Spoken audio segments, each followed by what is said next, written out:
All right, thank you very much. Hello, everybody. It's your good friend Possible here, and I am back in action with another look at another batch of movies that's coming out this weekend. What is so important that Hollywood feels that they can throw it in theaters and get you 2 hours of your day and some popcorn in you? Well, how are you feeling? After last week, 50 Shades of Grey came out, and I gotta say this again. 50 Shades of Grey there was nothing wrong with it. And that was the problem with it. It wasn't edgy enough. When 50 Shades of Grey was announced, I was expecting NC-17, rated R, some really heavy stuff. And the one thing I was hearing about from a lot of people was how disappointed they were. Well, if you were disappointed last week, you're going to be really disappointed this week because we are totally playing it safe this time around. This Saturday, we got the Hot Tub Time Machine Part 2 coming out. That's right, more time travel, more hijinks as these guys go back in. They wanted to go back in time, but they went into the future instead. And so now, in order to save the present, which is in this case the past, they have to go into the further past to prevent certain things from happening.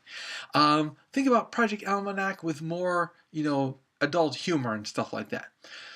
From what I'm understanding, one person completely loved this movie. Another person thought it was just tepid. Just, basic. So either way, doesn't matter. I can't give it a see it because they're playing it too safe from what I'm understanding, but I can't give it a pass because I hear it's really good. So that said, it gets to decide. It's not going to be gangbusters, and I think that's the real message of this weekend. Nothing is gangbusters, but nothing's bad either. And I guess that's my problem that I'm really having. Next up, the Duff. It's time to get back to the Revenge of the Nerds, get back to high school with people that are in their late 20s and should have graduated a long time ago. But luckily, they're baby-faced enough just one more time that they can go and do another high school movie. That said, we have Mae Whitman, who is way too pretty and way too thin to be a Duff. What does Duff stand for? Well, it stands for the Designated Ugly Fat Friend.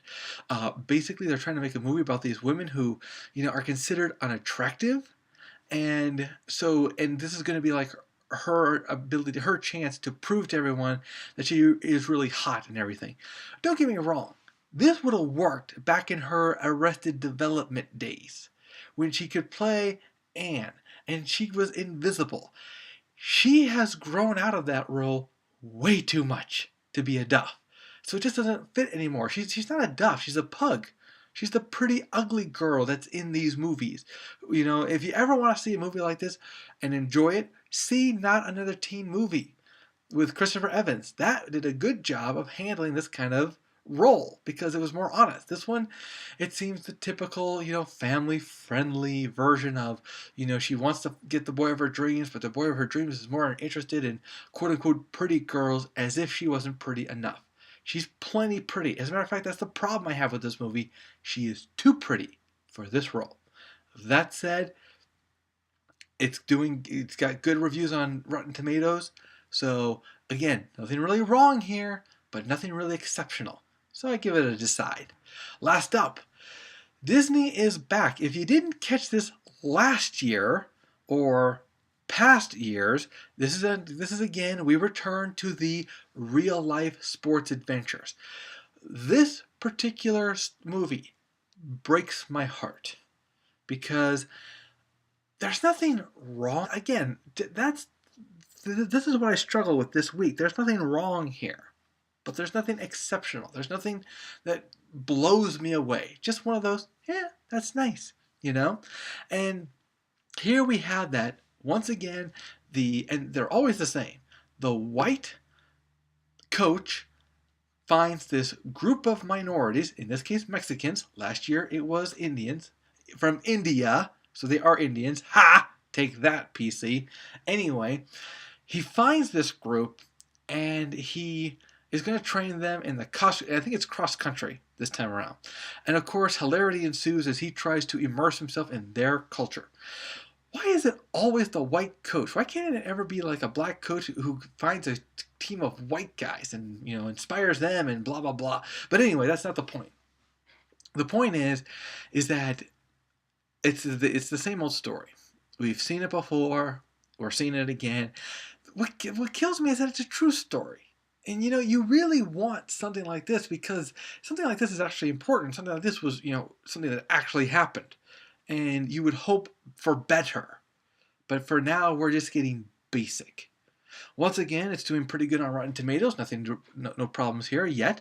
And so I can't give it a pass because, it's doing pretty well. It's too safe. If there's any problem that I had with this entire week was that everyone was playing it way too safe, way too predictable. They took a sequel to something we already know about, and they're just going through the same things over and over again. We have the typical story of the girl who has to learn that her outer beauty is more important than her inner beauty, and then we move on to the old-fashioned sports where the minorities have got to beat the white people with a white coach behind them, and he's got to learn how to accept their ways and immerse himself in their culture. It's the typical stuff. If you haven't seen it before, boy, you haven't been around. All right, maybe that's my problem. Maybe I've seen too much. All right, but that's it for me today. We'll see you at the theaters.